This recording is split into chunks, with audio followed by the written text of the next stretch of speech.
what is that other phrase? You can do everything right and still lose. Yeah. And so like that's like a really big thing. And so I guess for our field, like I said, we have emergency managers, first responders on here, military personnel, whatever. You talk about after action reviews. What are some of the high level things that any department could? In fact, I want to bring up the other thing too in a second about how it's expanding into other areas. So we talk about that. But what are your specific after actions?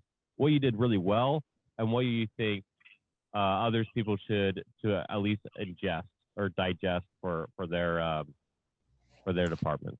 Yeah, and we've seen a lot of activity in the last couple of years that is disheartening. Obviously, right? We just had one at a railroad or a facility. We've had one at a distribution center with 5, 7, 10 casualties, and it certainly you don't like to sit and listen to that.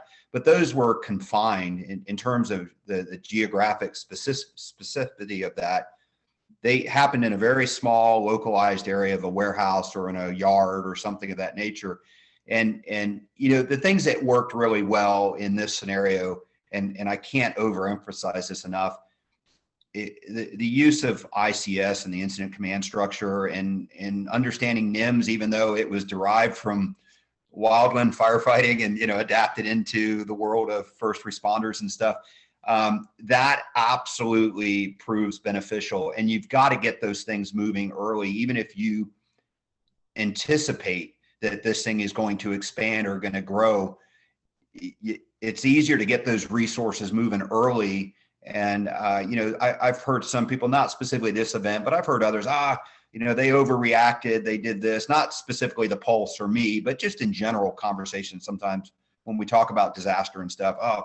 Way too many resources, what a waste, or this, that. No, I don't believe you can have too many resources when it is scaling and it's growing exponentially. So getting these groups and divisions and understanding ICS, I mean, there was an opportunity for improvement, obviously, in our unified command. And obviously that's identified in the after action review.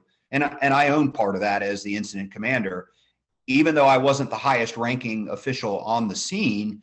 And it really was probably outside of my scope of what I should be doing. It was identified. And at the end of the day, I represented the members in the organization that was present on that scene. And I saw an opportunity for where we could have done better with that. But so did the other agency that we were supposed to be working together with in that unified command. So, things that went well, right? The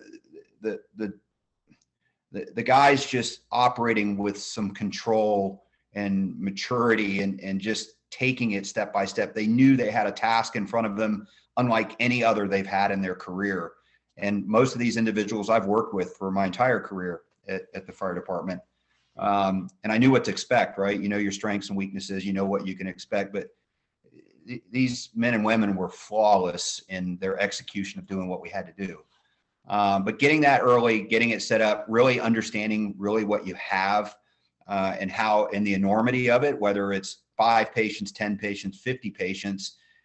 Fortunately, like you said, I mean, there were well over 300 people in that nightclub. I mean, the reports say this because this is what they're supposed to have, but let's push that number, closer to, 400 or 500 people in that nightclub. But regardless, it could have been a lot worse. Yeah.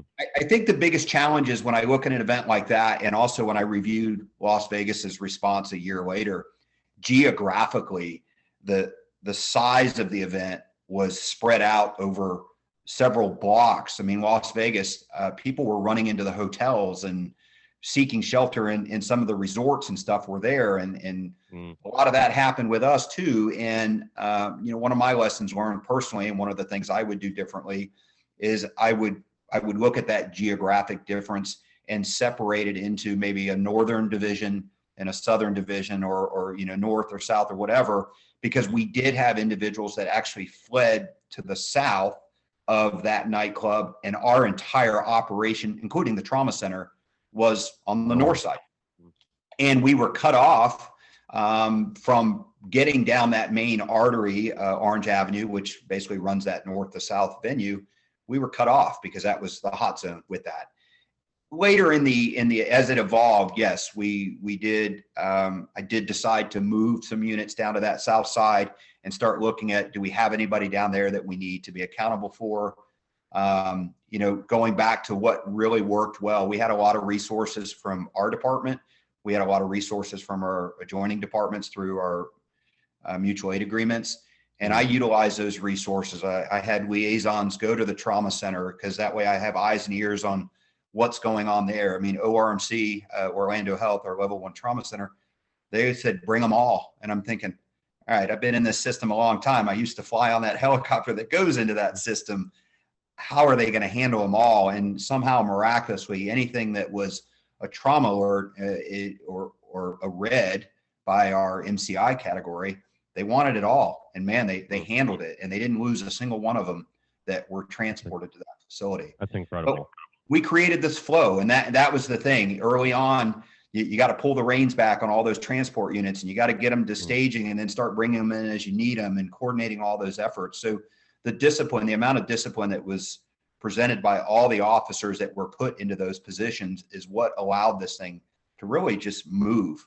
And it was very fluid, if you will, in that when there was a demand, and it peaked on us a couple times. OPD would bring out another dozen victims, and then we were ready to receive them at the edge of that hot zone, if you will. And we moved them into, whether we could just move them into triage or get them right into transport and get them going to the trauma center.